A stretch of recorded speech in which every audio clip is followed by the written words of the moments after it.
nilaza taminao aho ve Jesosy hoe tena tiako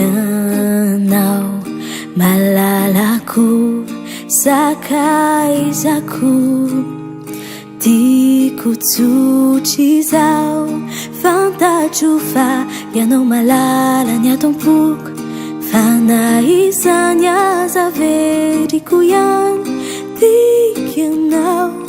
tiako ianao impirmo aho no nampala helo anao fa ianao mandeha fitratrany tsy mafoy ahy manambitamby eo foana mikarakara na honamono tsy tiavako anao no ireo soretra nataonao ahy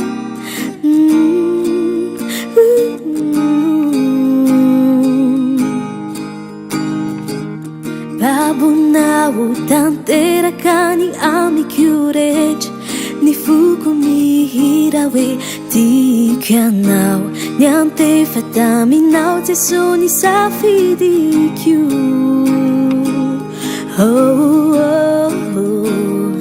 tsy very maina ny sorona nataonao tao Kalvary fa nahasakaiza matoky ianao indraindray aho te hitomany raha mandinika ireo tinganan'olalovako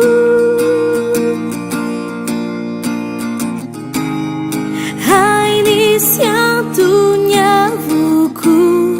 na ireo mahafinareo fa